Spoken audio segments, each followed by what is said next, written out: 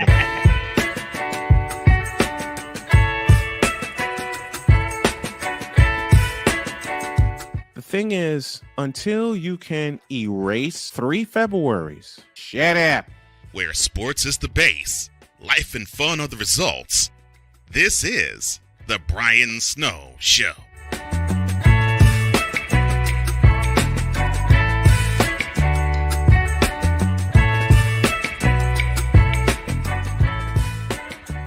We're not a cooking show. We're a show about cooking.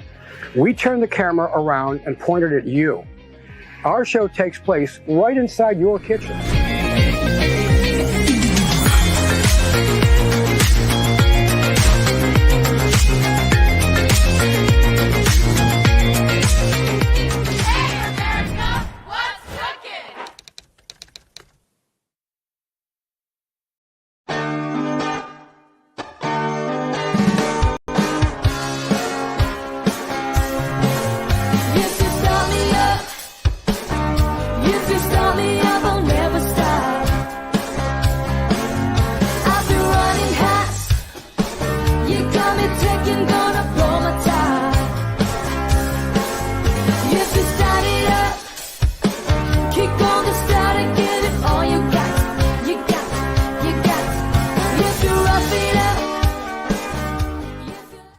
Hey y'all, Snowman here. Catch me, Cole Johnson, Wise El Jefe, and the usual cast of characters as we bring it to you every Monday through Friday at 8 a.m. Eastern. It's called Snowman in the Morning with Cole Johnson, and it's right here on CSTV and CSTVnow.com. Join us, won't you?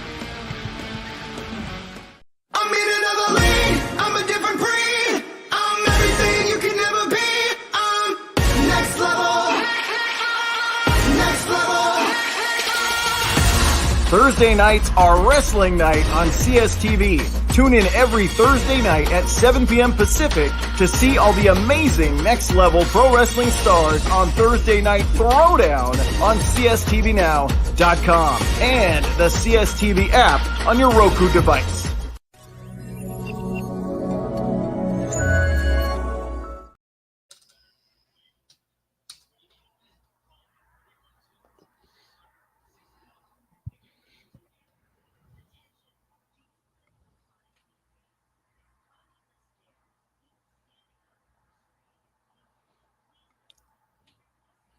There's a snowman in the house?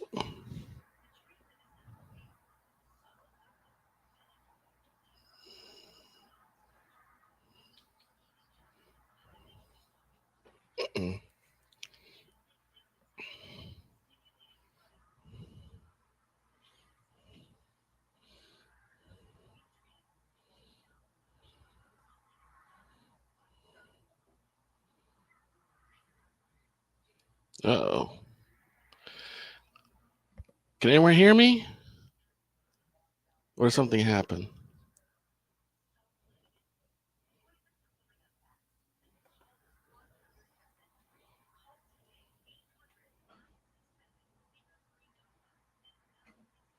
Okay.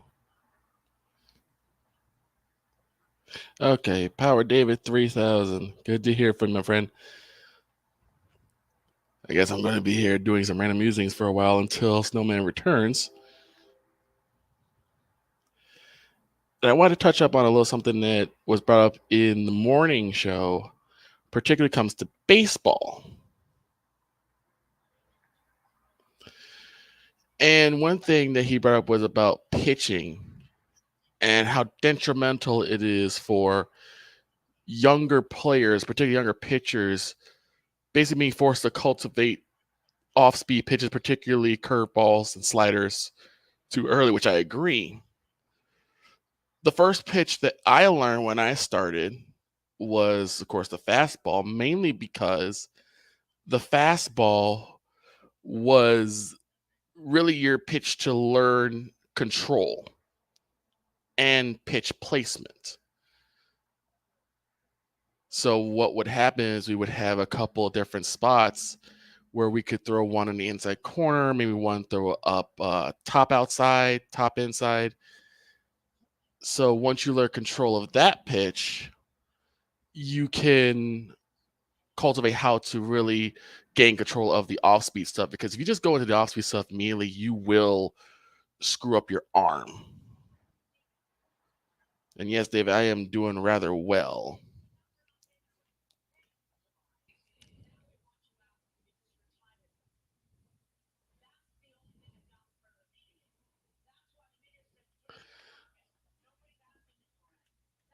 But one thing I really enjoyed when I was playing was being able to throw a pitch. I think the highest I ever threw was like about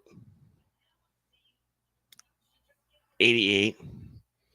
Might have tickled on a 90, but even then it took a lot just to get that. And then again, to just get that pitch to the right position, to the right spot, it is not easy.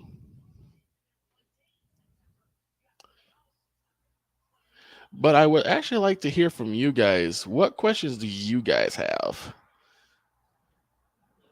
Figure the time that you guys can get the random musings from me from things that you guys want to talk about.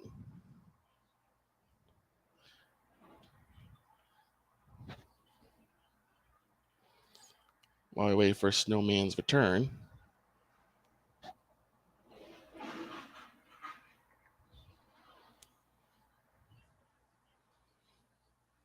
As far as some of my favorite pitchers, I would say number one is Nolan Ryan. Yes, I am. Let's see. Oh, Man. wait.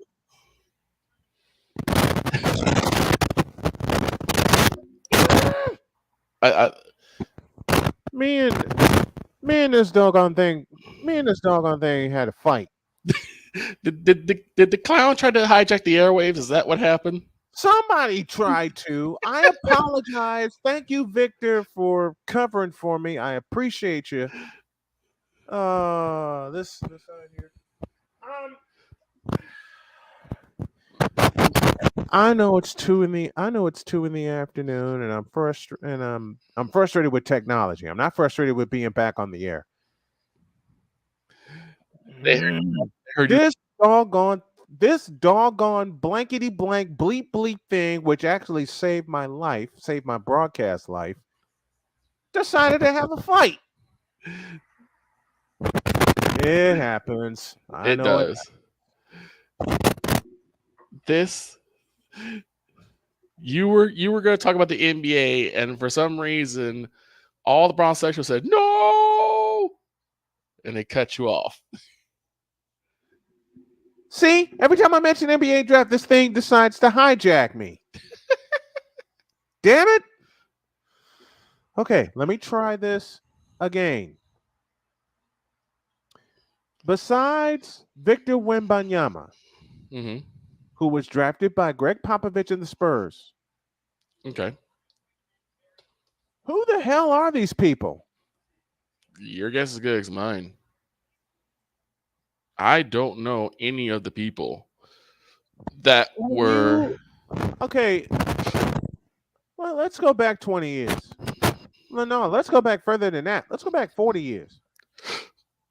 Okay. When you knew who was coming in the draft, Akeem Olajuwon, Michael Jordan, Clyde the Glide, when you knew who was coming in the draft, when you knew the players that were being drafted because you watched them in college and you watched them grow. Yeah. But cultivation is kind of dead. You know what? This is LeBron James's fault. Because in the end, folks, it all comes back to Young. Shut up. I mean, look, you're not necessarily wrong. Yes, I am, for saying that, for voicing aloud what people like myself and you and others have thought for 20 years. True. But you're not necessarily wrong, because it seems like it's more cool and more in style to come out of high school and go right to the league, or spend maybe. What the hell are these people wearing? That I don't know. I am not a fashion person. Nor am I. So what the hell would happen? Listen, I didn't even watch the draft. I was on vacation, and I'm glad I didn't watch the draft. And thank you all in the chat for sticking with me as I fought this piece of technology and won. But besides, okay, I'll ask again. Besides Victor Wembanyama, who in the Vita Blue hell are these people? And it's supposedly so good they belong in the NBA. Let me say this aloud. No, they don't. Matter of fact, we do research on this show. Yes, we do. To answer Ryan, you've been with me since 2000. Victor, you've been my engineer for 17 years. Yes. You know how technology goes. Well, yeah. I mean, hell, our worst technological moment. Worst technological moment, and you know what happened. Oh, yeah. Derek comes over in the studio. Victor's already there.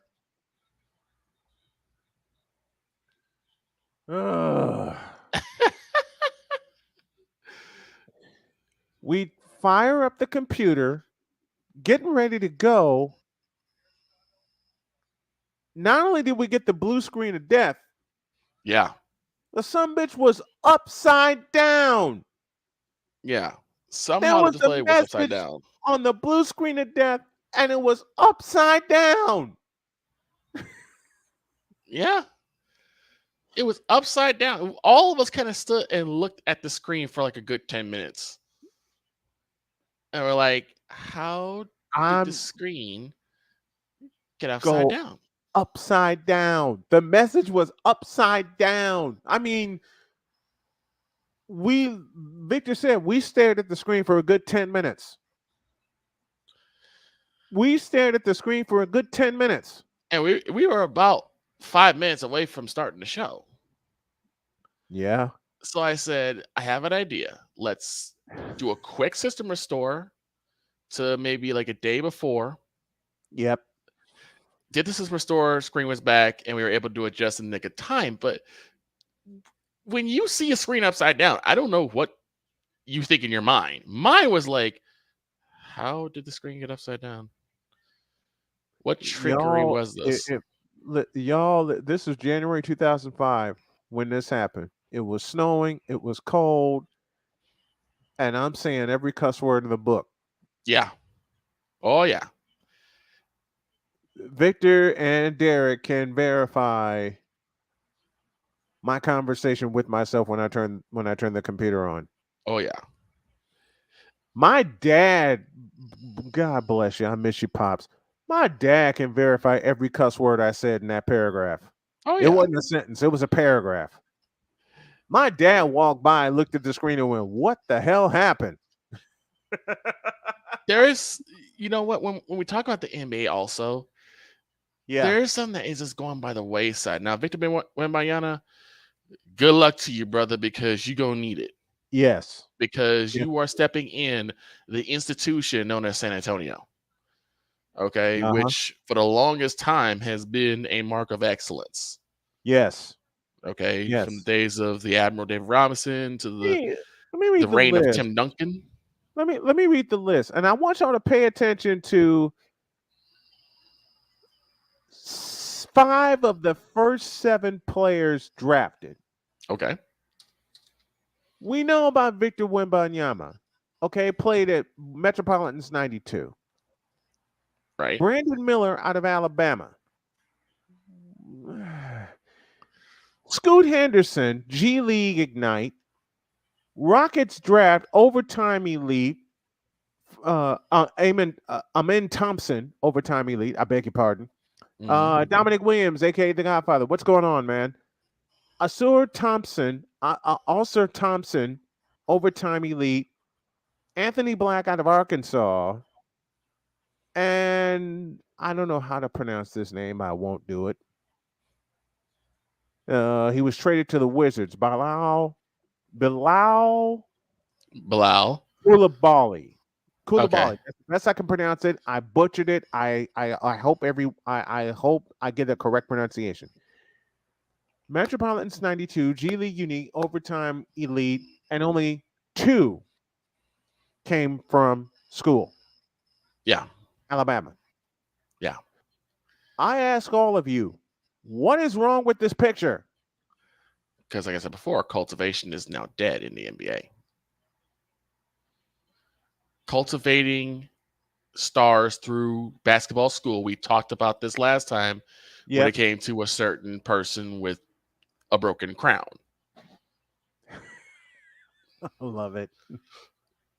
There's no more of this. Let me spend a good 3-4 years in college, get my education going, sharpen up my skills, forging my skills in fire. Yep. And there's a thing and I know I'm bringing a little bit of blacksmithing into this. There's a thing in blacksmithing called tempering. Yep. When you do a heat treat with a weapon, it hardens it, but if you don't temper it, it's brittle and you can easily break. When you temper your weapon, you temper your blade, you make it durable. That's what college is. It's your form of tempering. You build and cultivate yourself starting from when you first start picking up a basketball or baseball or football, whether it be middle school, high school, junior high, whatever. You could even be the summer leagues. Yeah. But once you say, this is what I want to do for a living, you then have to temper that skill in college. There's a series that my wife and I are addicted to called Forged in Fire. Yes. You know what I'm talking about. It will kill. Yes. It will kill. When you pass that ultimate test, when you get a chance to really cultivate your craft, exactly, which is what I've been doing for over half my life. I mean, you sharpen your knife and you build it so it'll be strong and it will kill. Yes, it's be durable, and it gives other people. That was the word I'm looking for. I didn't have enough coffee today. That was the word I'm looking for. and it gives other people a chance to get to know you, and that's what's going to make them care about where you land in the draft. Because remember, you're building your portfolio through college, so people get a chance to see you. Isn't that what we were talking? Isn't that what we have talked about for the years you and I have been friends? Exactly. I mean, look at Derrick Rose. Yes, Derrick Rose was well known from being in Simeon. Yeah.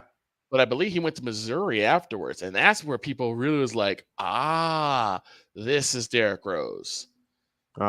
This is the guy we need to get on our team. And he ended up coming to Chicago. That's what you need. You need that polishing. And so it gets annoying when I see, and some people can do it. Not saying people can't do it. Some people can come out of high school, go right to the league. I mean, KG. Yeah. KG did it and made a pretty good career for himself. Moses Malone did. Moses Malone as well. Daryl Dawkins did. Exactly. Kobe Bean, the late Kobe. I can't believe I'm saying late. Kobe Bean Bryant. Can you believe how long it's been since that happened? It's crazy, isn't it? It's crazy. I was getting a new phone when I got the news over on the TV, and I just stood there, just shook, because I'm like, "What?" I thought somebody was messing with me. I was too. Me, Jody, and my daughter Sonia. We were all at the Amazon warehouse in Durham, North Carolina. Mm-hmm. When the word started circulating, I mean, one of my friends is a big Kobe Bryant fan. Now, I was a Kobe Bryant fan, but y'all know my guy's Michael Jordan. Of course. Okay? The closest thing to Michael Jordan was Kobe Bryant. Sorry, exactly. Bronzexuals.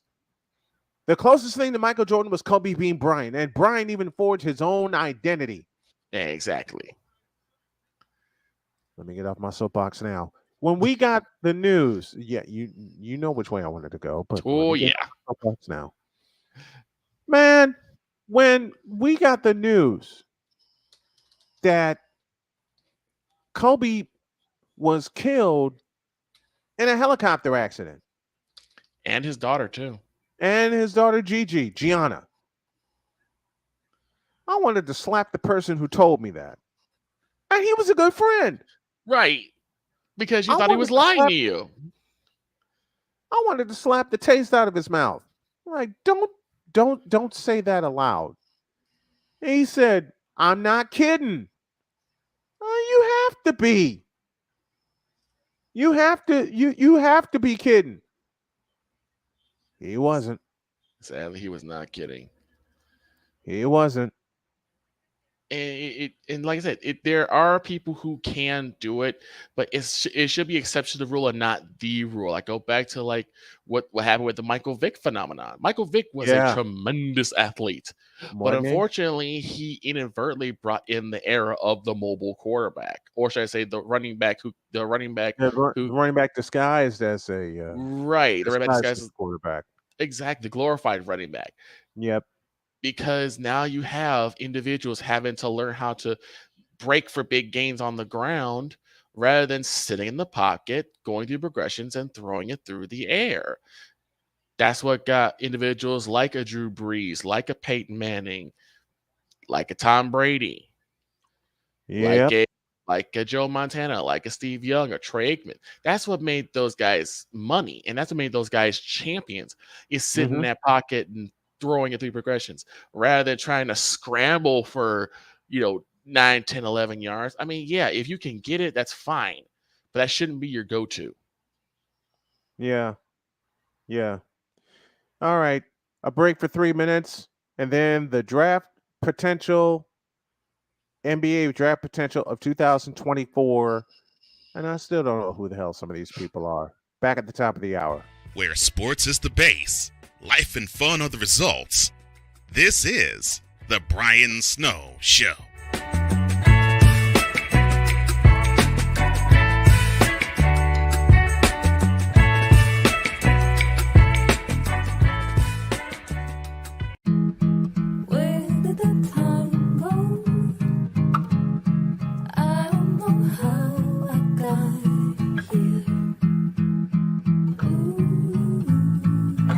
Done the hard part. You quit smoking.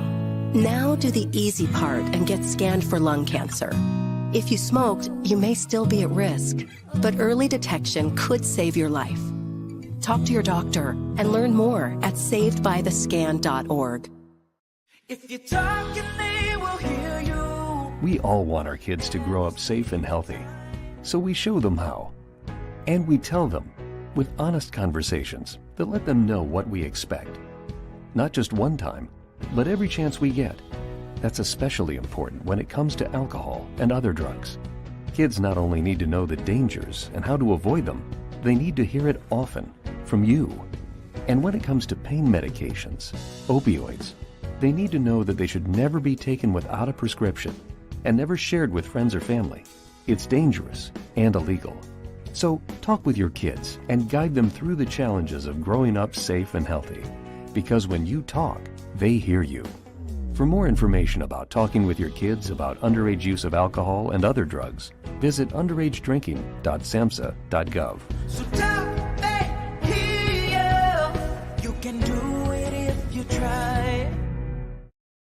He was only 58 years old when he passed away. That outcome could have been different. Colorado happens to be one of the worst states for radon levels. It's in our ground, and it seeps up. The more you breathe radon, the more chance you have of DNA being hit and the cell mutated. The EPA estimates 22,000 lung cancer deaths a year caused by radon.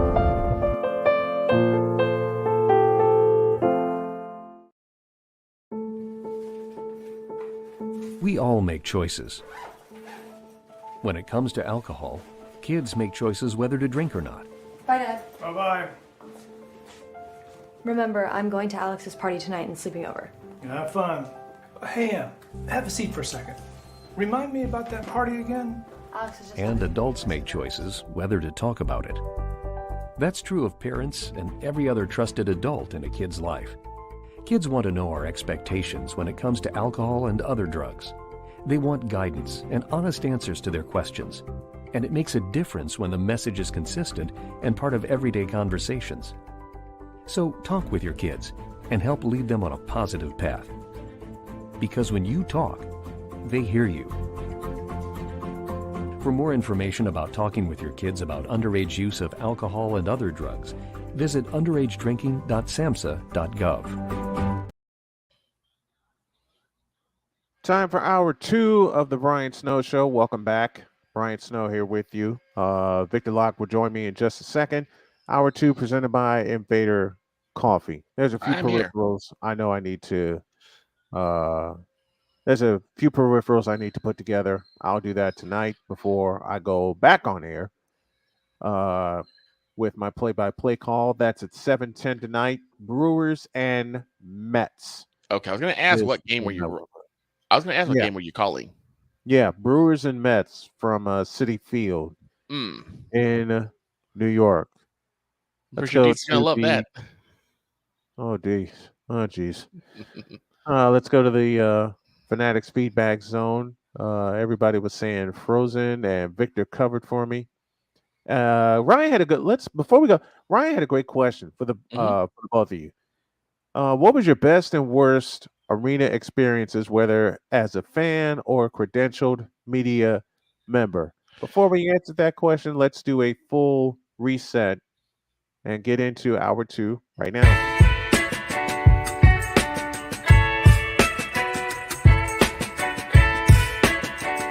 The thing is, until you can erase 3 Februaries, shut up. Bang! Quality over quantity. LeBron has beaten some of the best competition in NBA history. He's the GOAT emoji. I will not cuss. I will not cuss. I will not swear. I will not swear. Where sports is the base, life and fun are the results. This is the Brian Snow Show.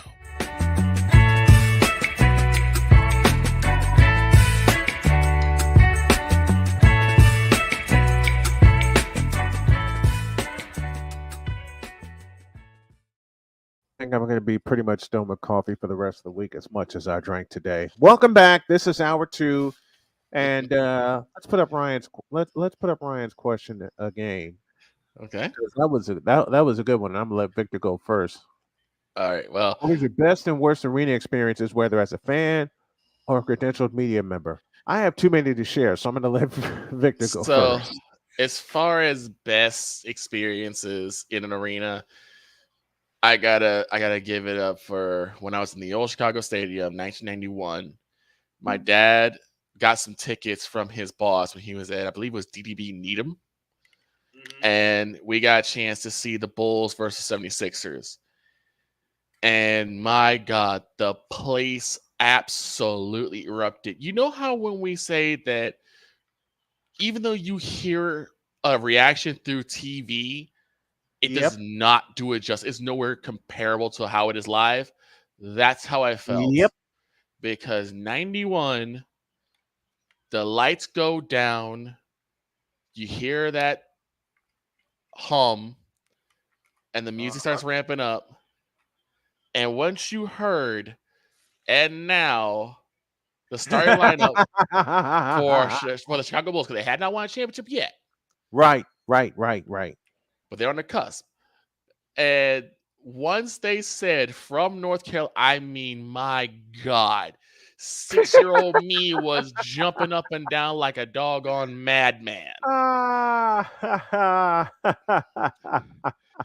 And I had two guys to my left. Every time they scored, they're like, yeah. And I start high-fiving everybody. I was like, I just made my two best friends here. That's like, in my opinion, it's up there as the greatest moment in terms of being in an arena. As far as worst, I don't really have a whole lot of worst except for this one part. And Snowman remembers this one real well. I think I know where you're going. And I wasn't even in the arena. So I had to call the public league. I believe it was the semifinals. Yeah. For our company. And Brian gave me, this is the first time I was going solo too, which really scared me. So I don't think Victor ever forgave me for that last minute assignment. So I grabbed all the gear. I headed down towards the Paul. And we did a checklist. Yep. And we did a checklist. Brian gave me all the credentials. He gave me everything I needed. And I'm just sitting out there. Mm-hmm. And I was about 15 minutes early. So I'm like, okay, they're probably going to let people in and everything. Yeah. So I'm sitting there and it's blistering cold. This was like around January. This was blistering cold. Oh, dear God, yes. And they're like, who are you again? And I told my name. I told them I represent Brian Snow, ISN America, all this stuff. They're like, who is that? So I showed them the credentials. My IHSA pass, the ISNet pass, everything. They said, okay, well, stay here. I made sure you had that pass. Yep. I made sure you had that pass before I left town. And so I'm sitting there waiting, and I'm letting Brian know, call him, hey, this is what's going on. He's like, no, they should have all the stuff. You should be fine. Mm-hmm. So I'm just waiting and waiting. I made the connection 2 weeks before I left. Exactly. I made the call and the connection 2 weeks before I left. And I told Victor, look, I told Victor, do not call me unless it is very necessary and an emergency. I put the word "and" in there for a reason. Right. So finally they came back and said, we have no idea who you are. We have no idea what this group is. Now, if you want to buy a ticket, you can buy a ticket, but we don't know who ISNet is or what that pass he represents. And that's when Victor called me. When I called Snowman, it was a pause. And then he says, Victor, I'm making an executive decision. Go home. Yep. I will deal with them when I get back. Yep. I was in Indianapolis for that weekend. And Victor called me 3 separate times. Yes. That Saturday. It was a Saturday. Victor called me 3 separate times that Saturday. And I drove to Indianapolis, folks. Mm-hmm. I did not ride a bus. I drove to Indianapolis. When Victor called me, the first time Victor called me, he was nervous as hell. And the young lady I was with, she said, just calm him down. I understand you have your own company and everything's going on. And this is 2004. This is 2004. And I said, Victor, just calm down. Everything's going to be fine. Went through the checklist. Everything checked out. When Victor called me a second time, I knew something was up. And I said, what the hell are you? I said, Victor, I don't mean to cuss at you, but what the hell are you talking about? They said they don't know who you are. Give me this button. And I said, that's bullshit. You were with me when I made the call to get the credentials. And we were there last year. Yes. The last 2 years. 02 and 03. Mm-hmm. And they assured us then that whenever we wanted to cover the city playoffs, we were good. Right. No, we weren't. And when Victor called me a third time, And they specifically said they don't know you or your company. That's what I repeat what Victor said. Victor, I'm going to make an executive decision. Go home. And Victor's like, what? I'm like, go home. I will handle this on Monday. And he sure did. I went down there and let him have it in their central office. And the first thing I told these people, I said, y'all need to be glad that there are people that want to cover this tournament. Yes. And we've done it the last 4 years. Because there wasn't a lot of local media outlet. It's a lot like what's happening with Wake Forest. Mm-hmm.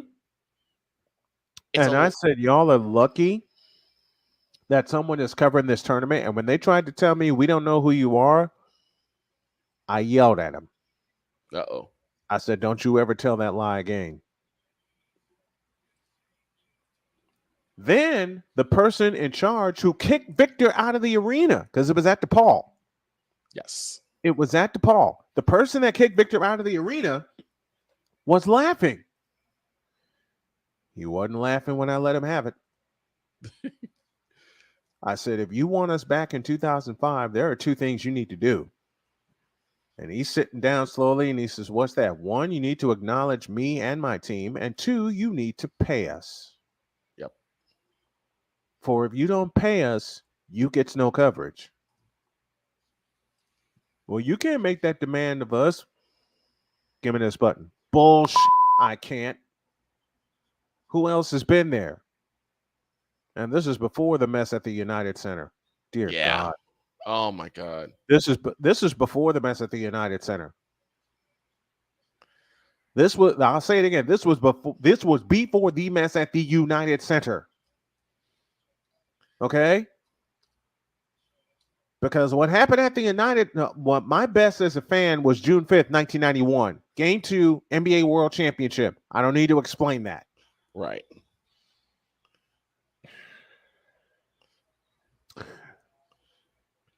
No, this was at the UIC Pavilion, where they were having the girls and the boys championship at the same day. Oh yeah.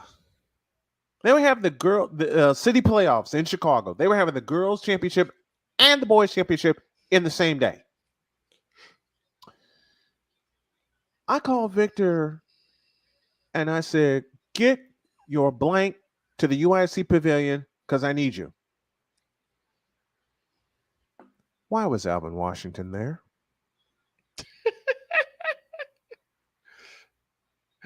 Vin Man. Do you see the look on my face? Oh, I see it. I see it. Why the hell was he there? I don't know. In my role as coordinator, because I was coordinating the broadcast team. Right. That's what I was told to do. That's what you were. Weren't you paid for that game? Yes, I was. So that was you were paid to do. And to I was paid for both of those games. And to Ryan McCarthy, if I could have just said I'm Vickla and that got me in, then I would have Cole Johnson to thank for that, because only he made me that type of star, if that's the case. Yes. Yes. I got paid for both of those games. Right. Okay? I got paid for both of those games. I was directed by the person in charge of the CPL to coordinate the radio broadcast teams. Why was Alvin Washington there? Boy, you got me. And I hate to talk about the brother because he's a brilliant broadcaster. Don't get it twisted. But when my team showed up, I had 2 rules. 1, be on time. And 2, be presentable. Dress for the occasion. Which means for us, shirts, ties, dress pants, the whole 9 yards. Correct. What I saw from this gentleman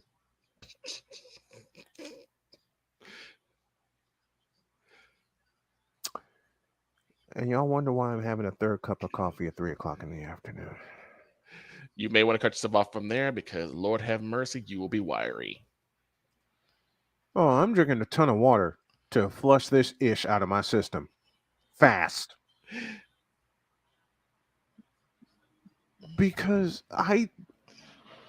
listen, I've had occasions, and I will freely admit this. I've had occasions where things didn't fit me. I will freely admit that aloud. Same here. Okay? I freely admit that.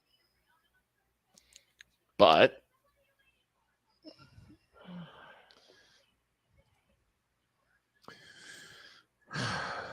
speak ye the truth and shame the devil. When your pants don't fit, and you're seeing something that you shouldn't have, that you shouldn't see. Oh dear. I won't go any further. Yeah, don't. Because my brain will hurt. Your brain will hurt, my stomach will hurt. Let's just say that he didn't fix himself. He did. Bless his heart, he did. But I went home and threw up. Because that's a reminder of where I will never, ever, ever, ever, ever go through that again. Agreed. Ever. And yes, Sick Diggy, we are going through a bumpy pothole red stroll down memory lane, but we will be cleaning it up. We are cleaning it up.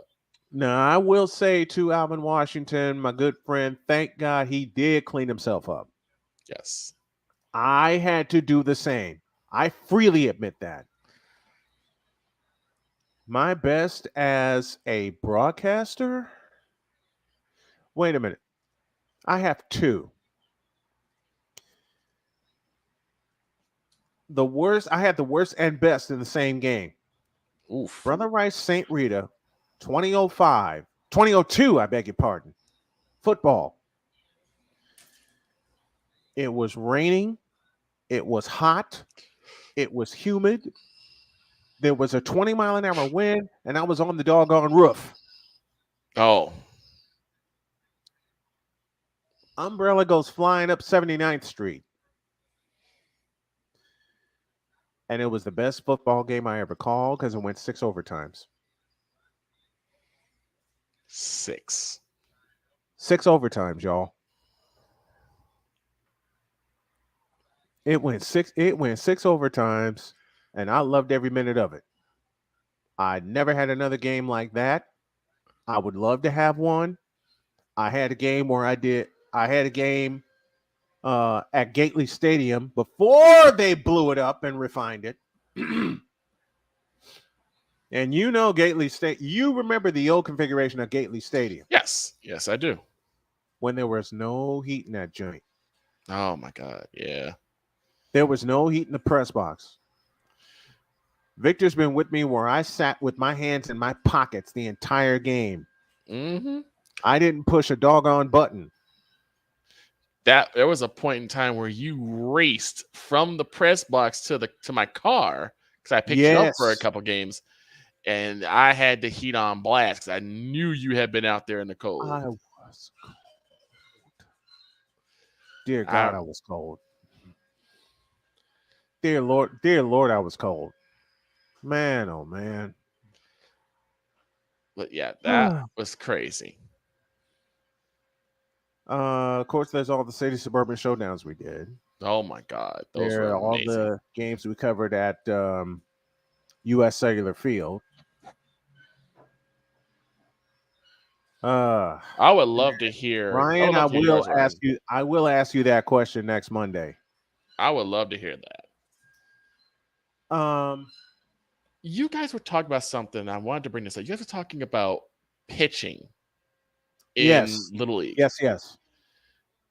And I didn't know how big of a problem this was because for me, I learned the way you guys were talking about was basically throwing gas. That's it. And one of the great things about that is that you learn how to control your fastball because you're just throwing straight. And it gets you. Not only do you learn how to control it, you learn how to locate the darn thing. Exactly. Aroldis Chapman, anyone? And I didn't really learn the curve until I was about 15. because Actually, I you're not spent most of supposed the to time. be taught the curve until you're 16.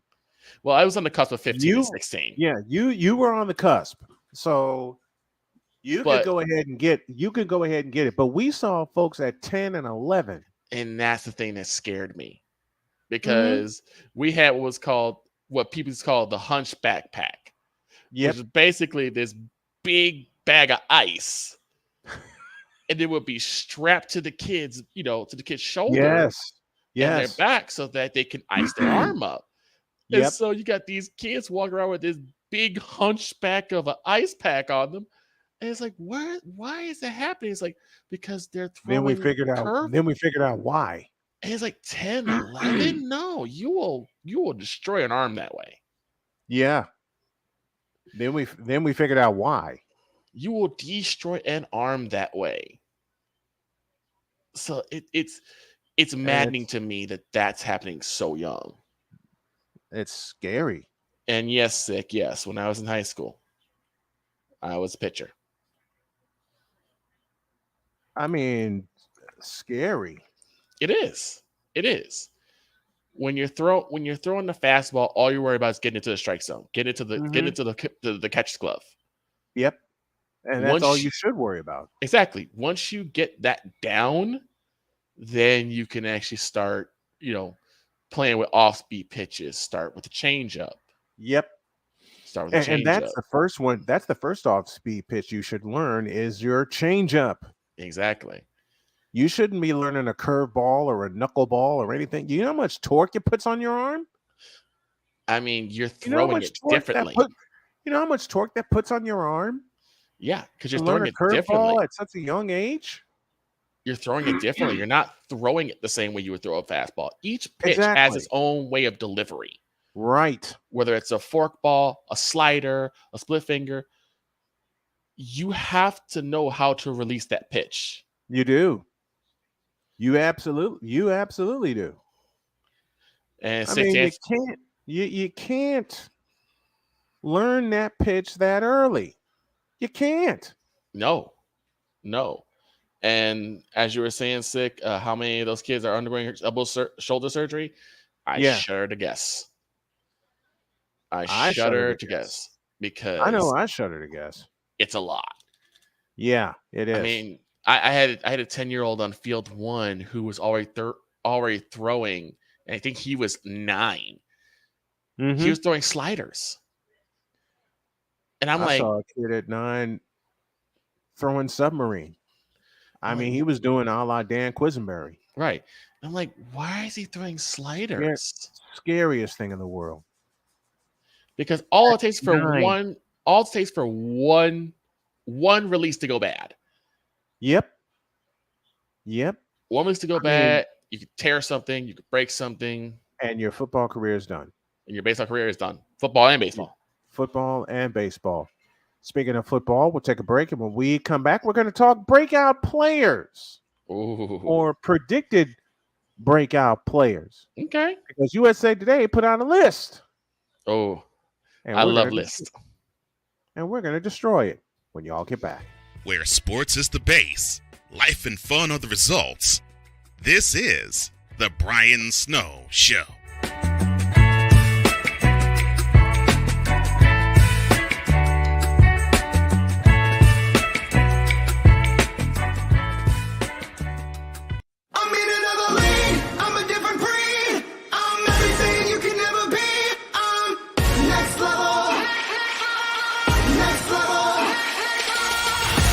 Thursday nights are wrestling night on CSTV. Tune in every Thursday night at 7 p.m. Pacific to see all the amazing Next Level Pro Wrestling stars on Thursday Night Throwdown on CSTVNow.com and the CSTV app on your Roku device. PK Tire Pro is your one-stop on-the-spot auto service headquarters for a complete line of quality tires and auto services. For years, we have provided the Stockton, California area with the latest products and unprecedented services for everything we sell. And for years, our customers have been coming back. Take a look around. If you don't find what you need, visit us in Stockton, California. From the latest and best in tire technology to the services required to keep your vehicle looking good and running great, PK Tire Pros can get you out on the road quickly and at an affordable price. Stop by soon to see why so many people consider PK Tire Pros to be the one-stop shop for all of their tire needs. At PK Tire Pros, our friendly and knowledgeable staff, quick and dependable service professionals, and affordable prices all come together to make driving out on a new set of tires easy. On top of that, we never tire of tires. Stop by and see us, and you'll be glad you did.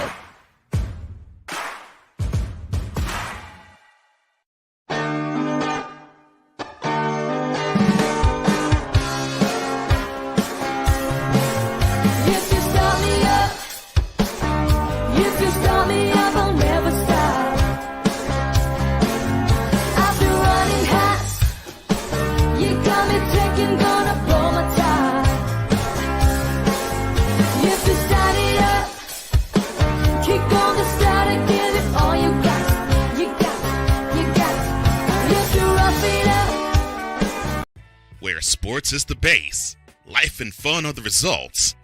This is the Brian Snow Show.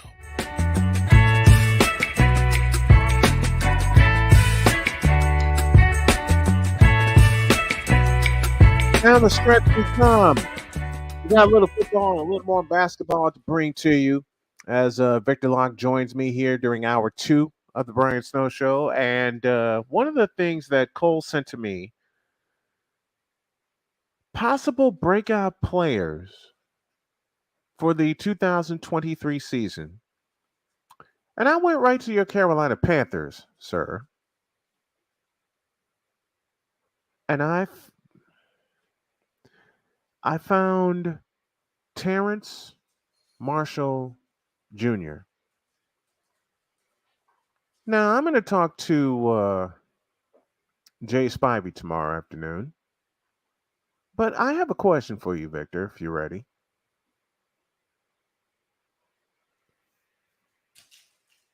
Who the hell is Terrence Marshall Jr.?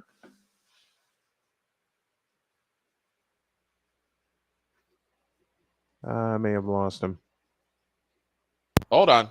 Okay. Take off the mute button. Hello? Oh, there you are. Okay. Yeah. Who the hell is Terrence Marshall Jr.? Again, you're asking me as if I know. This is probably the first time I've heard this name. It says he hasn't found consistent footing since he's been in the NFL. Duh. And he's going to Carolina to find it? May I pose again, please? Sure. Who the hell is he? Again, I don't know. Who in the Vita blue, yellow-bellied, red-blooded hell is this person? I have no clue. I got no clue either. He has not found consistent footing, but yet you think he's going to find it in Carolina? Because of Bryce Young. They actually, dear God in heaven. I borrow the words of Rod Bramlett. Oh, my Lord in heaven. Okay, Bryce Young, here's the thing. Bryce Young has potential, but he's unproven. Yep. Yep. So before we start crowning people, I love you for that. You climbed in my head again. I love you for that. Before we start crowning people, let's actually get some. Now that song is in my head. Damn you! And you know the exact song too. Yeah. You put that song in my head. Okay. For the Chicago Bears, they selected Justin Fields. Okay. What? Here's the thing with Justin Fields. Yes, this could be, in my opinion, this is a make him or break him season. Yep. Because they got a little bit more offensive line help, which should take pressure off him. Mm-hmm. So that works. Not a lot of help, but it does give him some protection, some form of confidence. And if that offensive line gels together and gives Justin Fields time, I could see some promise coming from him, particularly now that you have to rely most of your season's progress on one DJ Moore. Let me go. Let's rewind. DJ Moore. The Bears are going to count on DJ Moore. What's up, Hog TV? To be their number one receiver. And I have a very important question for you, my beloved, my beloved Bears insider. Okay. Why? You have just asked the question that the majority of the Bears fans have been asking.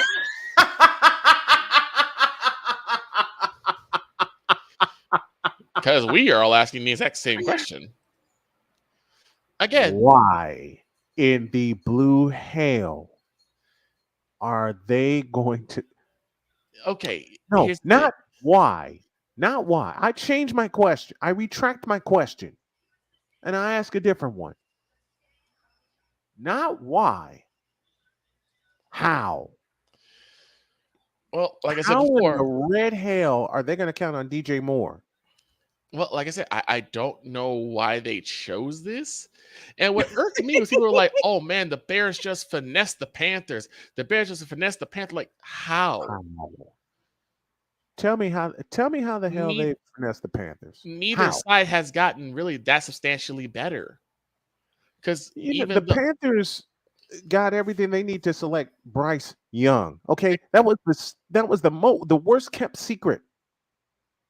After the season ended, it was going when we knew who won the Tank Bowl, which was the Bears. Thank you, urinating tree, for that term.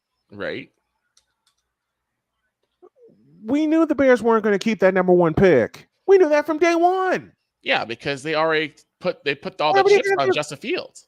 They put everything into Justin Fields. They put all the chips on Justin Fields. So like, we're gonna go. We already have our quarterback. We just need stuff around him. But so what happens now is they say for DJ Moore. And my thought was like, is there no one else that they could have gotten that for? Like I said, okay.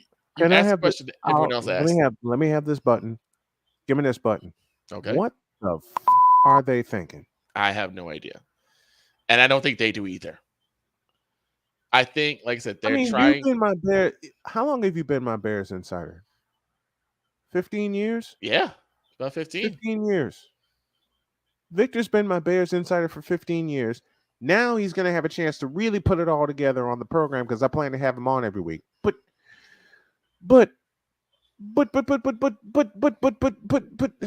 why? I don't know.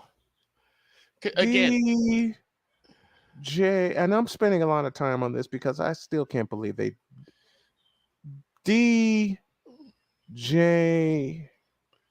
Moore. I mean, I guess they see what? I guess they see like, well, if Christian McCaffrey come out of Carolina, go to another team and do better, I guess we can do the same thing with DJ Moore. I guess that's the only way they can think about it because I can't see any other reason why they would do this. Let me just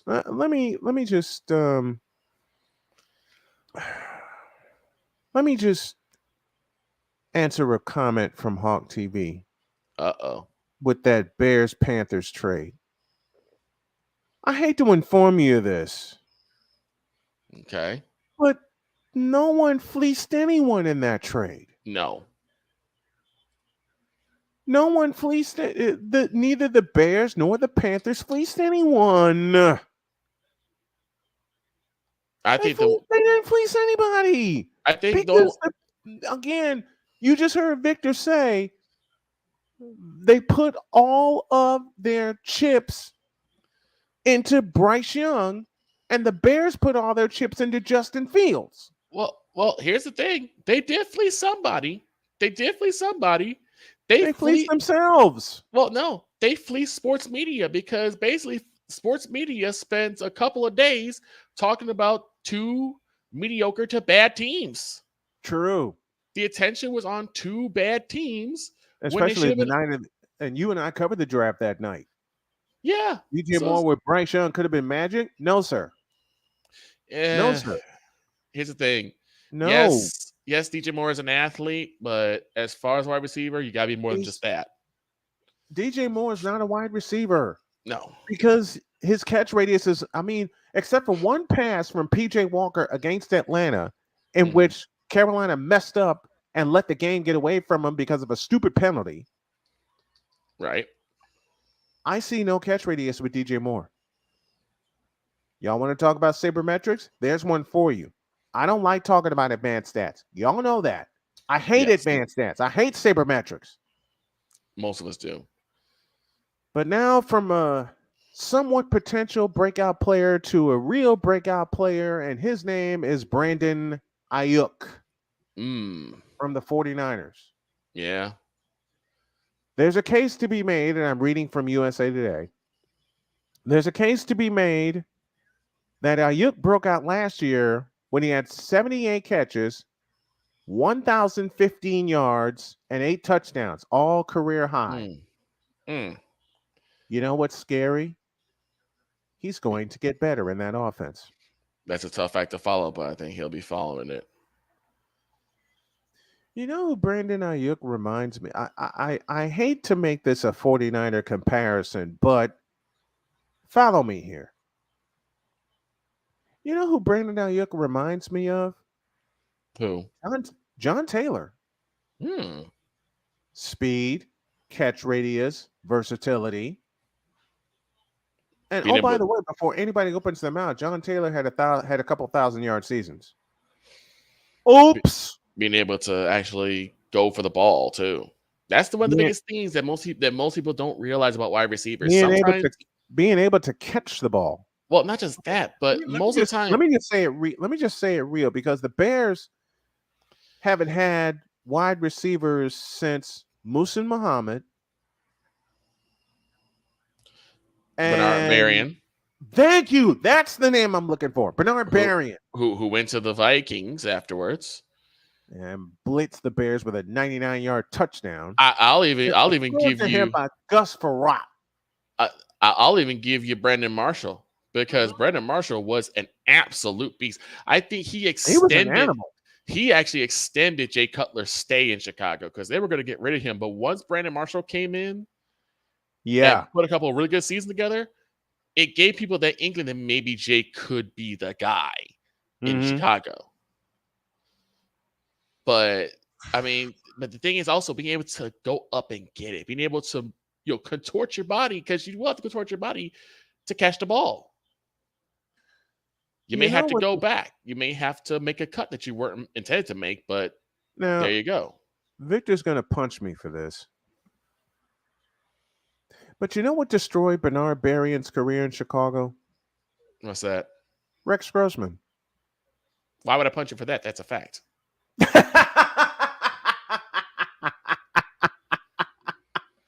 Here's the thing with Rex. There's a reason why we either called him T-Rex or INT Rex, because there really was no middle ground with him. None. You either were going to get a great 300 or 400-yard game with 4 or 5 touchdowns and a passing over 100, or you're going to get a passer rating of 0. Yeah, or you're going to pass a rating of 4, and he's probably going to throw about 7 interceptions. Like the game he had against the Green Bay Packers to close the 2006 season. Absolutely. Rex Grossman was maddeningly inconsistent. I think just about as inconsistent as the Warriors were this past year. Ain't that the truth? But that's how bad Rex was. And like I said, someone like you had basically the trident. You had Muhsin Muhammad on one side, you had Bernard Berrian on the other, and all you had was Rex Grossman saying, "You know what? I'm gonna throw it to you. I'm gonna touchdown to you. Throw a touchdown to you. Throw a touchdown." But he was always inconsistent, and you couldn't even blame the O-line that year, because the O-line for the Bears back in those days was stout. I mean, you had the general in the very front, Olin Kreutz. The Hawaiian heartthrob, Olin Kreutz. Let's take one more break, and when we come back, we'll close the show with some comments that Mike Golick said that I touched on this morning, and we're going to go even further. And people are going to get mad at me for this.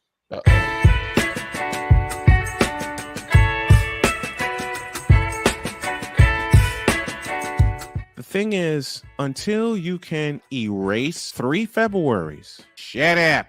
Where sports is the base, life and fun are the results. This is the Brian Snow Show.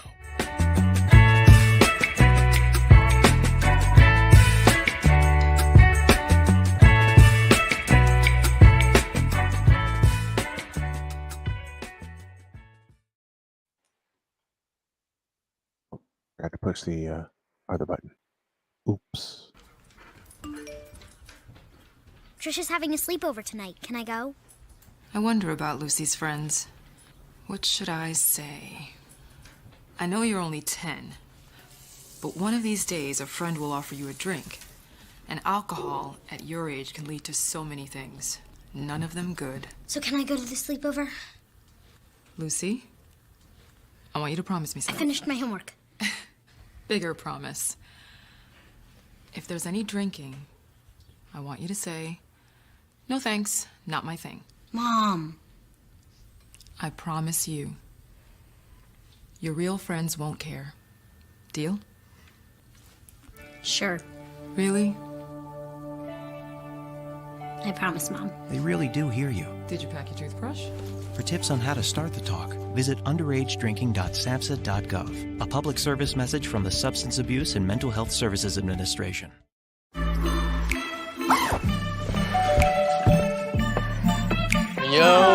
camping buddy. Okay, you guys ready? Dude, I thought you were driving. I thought you were driving. Oh, I never said I was driving. I definitely can't drive.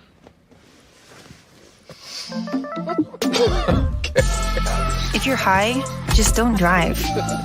It's illegal everywhere. If you feel different, you drive different. This planet has been great to me. It's given me gifts that I can't even explain. It's given me adventures and memories I'll never forget. And Battleborn, I think, has given me the opportunity to go beyond and give something back. How can I be a better custodian to this planet and the place I live? That's where I am with Battleborn. Let's make the planet a better place.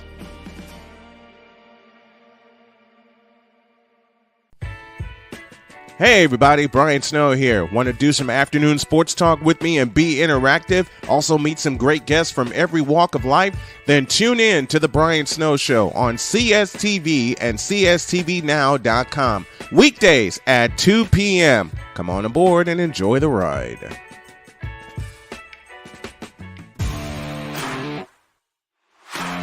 PK Tire Pros, your one-stop on-the-spot auto service headquarters for a complete line of quality tires and auto services. For years, we have provided the Stockton, California area with the latest products and unprecedented services for everything we sell. And for years, our customers have been coming back. Take a look around. If you don't find what you need, visit us in Stockton, California.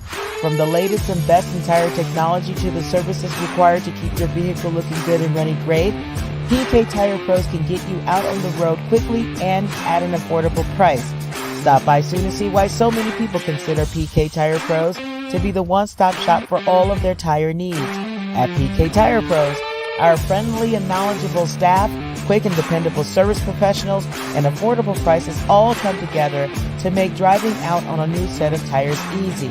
On top of that, we never tire of tires. Stop by and see us, and you'll be glad you did.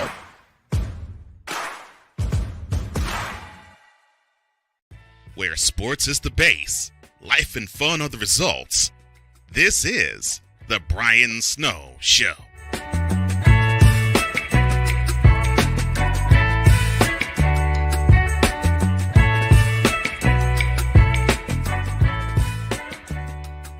I know something I haven't done in a while, and Michael Doherty is going to love me for this, and I'm going to make sure I send this to him.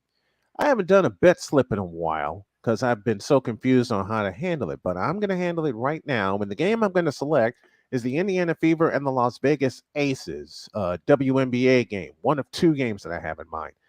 You know, the Aces are favored by 15 points. Go ahead and lay them. 1,400 minus 1,400 the money line. Go ahead and lay that. Over under is 171.5. I'm going to say go under with that. That's a quick edition of Brian's Bet Slips. It's presented by BetUs.com, where the game begins. Use the code Snowman and get a 125% match on your initial deposit. Okay. We touched on it briefly this morning. Okay. And Mike Golick said something that I can't find a lie for. Okay. And that is when he said, quote, "Damn shame and very sad of what has become of ESPN Radio. Close quote. And well, ESPN Radio has been struggling to find a successor for Mike and Mike in the Morning since the program ended November 7th, 2017. Almost 6 years. Well, you cannot. What do you think about that? Well, you can't really find a replacement for something that was so doggone perfect. And legendary. And legendary. And honestly, I'm gonna be honest, I have not listened to AM 1000 ESPN Radio since 2008. When I still had my car. And even actually, I would say 2007 because I had turned from AM 1000 to 670 in 2007. Yeah, because I remember you shifted local. Yeah. Just when I was getting back into the game. Well, for one, it's like Mike and Mike was was great. So I would still listen to that. But then once the 11 o'clock hour would go, I would actually start listening to Hampton Holmes. Dan Hampton and Lawrence Holmes, chopping it up. And then, of course, came Boers and Bernstein. And Boers and Bernstein. I may not have liked Dan Bernstein, but you know what? Who did? He and Terry Boers were just so much fun. And he told the truth. Yeah. He told the truth. They told the absolute truth, And you were talking about tandems when it comes to broadcasting. In my personal opinion, the best since the days of Jim Durham, I got to go with Funkman and Stacy. Neil Funk and Stacy King. Neil Funk and Stacy King. You can tell there is something about tandems. You can go back to the days of Pat Summerall and John Madden, whereas you could just tell these guys not only enjoy the game but enjoy each other's company. You want a pair that I enjoyed? Sure. I'm a baseball rat. John Rooney and Ed Farmer. John Rooney and Ed Farmer. The late great Ed Farmer. Farmio. Yep. And Farmio was a local kid. Yeah. Farmio, born and raised on the south side of Chicago, attended St. Rita. And so, but you just don't have that anymore. You don't have that type of chemistry, that vibe. You don't have that. You know what's scary? The mainstream media is afraid to put people like that together. Well, it's become cookie cutter now. Broadcast, I'm gonna be honest, broadcasting day has become very cookie cutter. Yeah. You take one person who's a little underacting, and one person who's overacting over the top, and they mash them together and say work. And it doesn't because they don't know how to play off each other. No, it doesn't. They don't know how to play off each other. They don't have sample broadcasts anymore where you get to know your partner. Yeah. It's like, here, you're in the middle of a big game, go at it. And it's like, I don't know this person. I don't know what they like, what they don't like. What the hell are they doing for me? And so it becomes almost like what the hell are they doing for me? It becomes like they're forced to be around each other, and they start to resent each other. One of my favorite partners I ever worked with was Ty Collins, who is the baseball voice of Wake Forest. He and I did a UNCG game together, and it clicked. It just clicked. I'm gonna say it like this: when I first started working side by side shotgun with you, made it really easy for me to slide in. Yeah. It's easy for me to say, okay, here's where I can put my 2 cents in. Here's what I can color and put color to the picture you're painting. Right. It's like I said, there's a person who draws the picture and another person who paints the picture.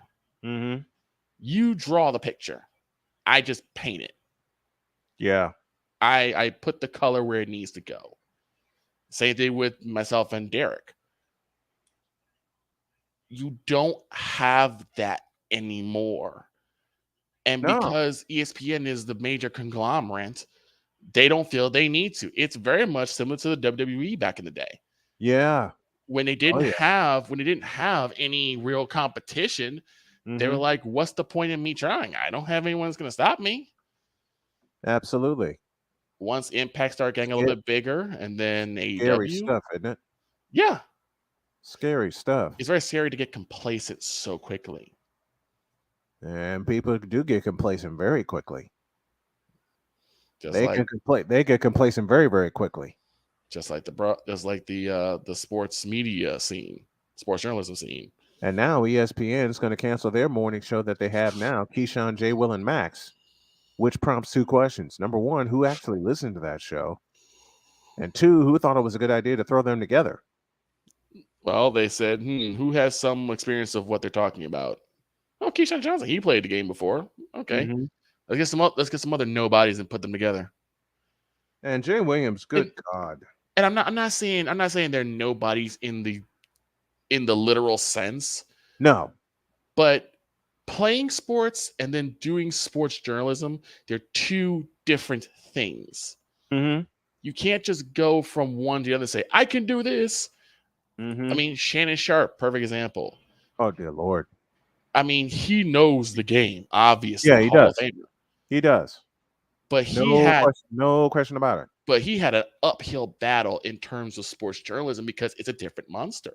Mm-hmm. There's a lot more research involved, not just in your field, but in multiple fields. Yeah.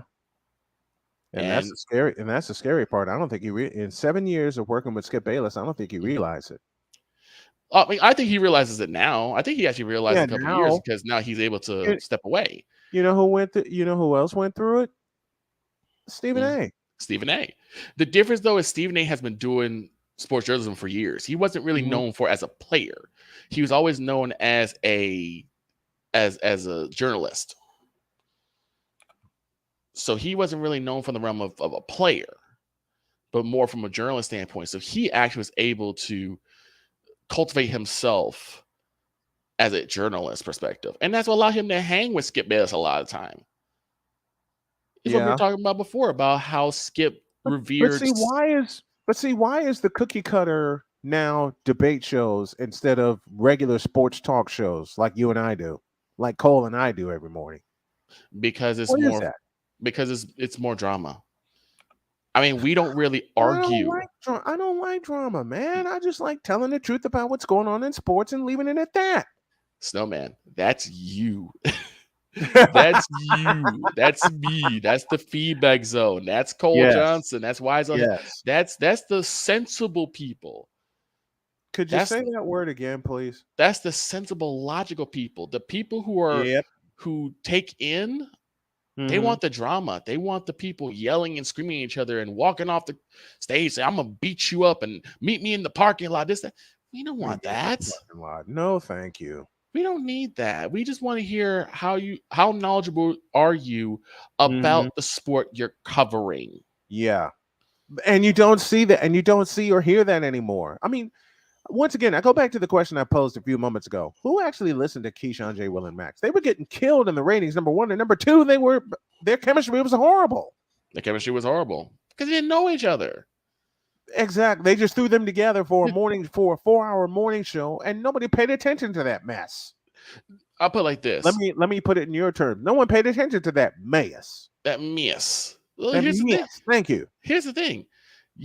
When Skip was on First Take with Stephen A., the way they spoke to each other, you could tell that they actually hung out outside of that show. Exactly. They may not have been best of best friends, but they were friends. But they hung out. Mm-hmm. They literally were like hanging out at least a couple of weekends out of the month. Right. And they talked over the phone or whatever case may be. They actually talked with one another, and there was a respect there. Yes. That Skip had for Stephen. That's key. There was a respect there. That he just simply did not have with Shannon. And maybe it could be that he viewed Shannon as more of like the Neanderthal type because he was an athlete. Mm-hmm. Because if you ever watch Skip, you could tell Skip has kind of an elitist attitude towards athletes. Yeah, he does. We've seen it with Chad Johnson. We've seen it with Terrell Owens. We've seen it with AI. Mm-hmm. All of them. Sherman. Yep. Richard Sherman. And Richard Sherman. And what Skip didn't realize, Richard Sherman played at Stanford. Yeah. And so we all know the reputation. And Stanford's reputation is the West Coast version of Northwestern. Yes. Your brain gets you into school. Period. Yes.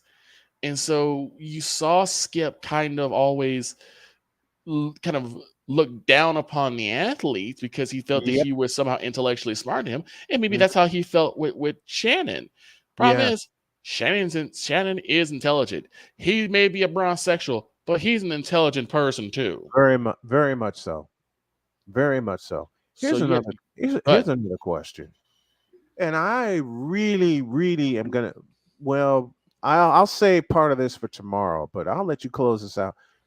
Why is it so hard for Black people that are in sports media to understand that if you tell the truth about sports, you don't put your integrity at risk? Well, here's the biggest problem when it comes, because remember how I was saying before about serving too many masters? Yes. You have that same problem here, particularly when it comes to either Black sportscasters or Black sports fans. You were talking about with baseball. Did I say that aloud? Yes. Talking with baseball. How Black people they don't really get behind baseball. I mean, did we forget that there was a all Black baseball league that fought tooth and nail just to get into the league? This is what I was saying on Cole Sports was what irks me about people like Kyrita Pinkett-Smith and even Kevin Durant, Will Smith, and Joel Embiid and James Harden, and of course Yo Kang, is how much they're like, we don't like the fans not cheering us. We don't like fans booing us. I'm like, do you realize that back in the day, the Negro League, those guys had to be called the N-word gratuitously over and over and over, having rocks thrown them, having crap thrown at them, literal crap, having cups with rocks in it thrown at them. Yep. Over and over again. All the time. And man. They didn't let it bother them. They just made them play harder to where they were recognized. And so you see that, but right now it's almost like we're going in the inverse where we have Black people like, well, that's a white sport. We can't talk about that. We can't talk about hockey. That's a white sport. There are Black players in hockey. Says who? And why are we? The first goalie that I loved was a Black goalie by the name of Grant Fuhrer. Yeah. Of the Edmonton Oilers. The problem is that for some reason, and it's usually just in America, we have now segregated sports by color. Basketball and football are now known as Black sports, where white people shouldn't be. Whereas baseball is white. Baseball and hockey are white sports, but Black shouldn't be. Soccer is where Hispanic players reside. Okay, and I'm not supposed to know anything about hockey. No, not hockey. Soccer, right? No, I'm not supposed to know anything. Close with this. I'm not supposed to know anything about soccer, right? Right. Yeah, Karl-Heinz Granitza and Steve Jungle. Anybody who knows indoor soccer will know those two legendary names. The thing is that sports has always been an integratable entity that everyone should feel welcome. Like I said, I'm probably one of the very few Black people that knows what curling is. You taught me curling, and I'm glad you did. You know, it's just why. I mean, we joked about it for 2 years. I'll put it like this: we went from fighting to knock down barriers that segregate us to now creating our own barriers to segregate us.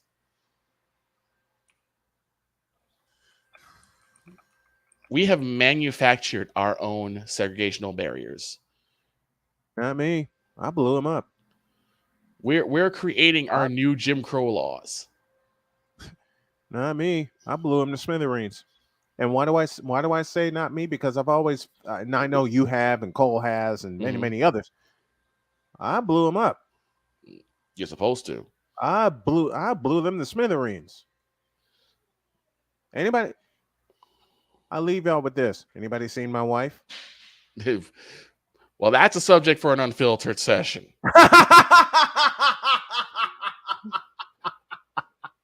No, and I'm definitely going to have you as a part of that. You and Shane. Hey, I'm down for that. Trust me, that's nothing we say is going to be able to be on FCC airwaves when that comes up.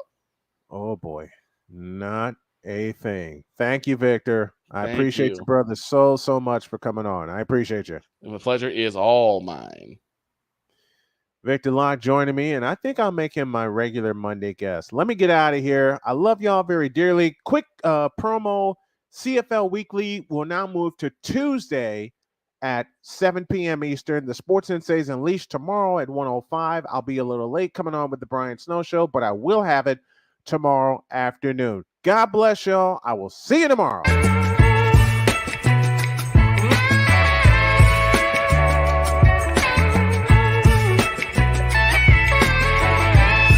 Thank you for tuning into The Brian Snow Show, where sports is the base, life and fun are the results.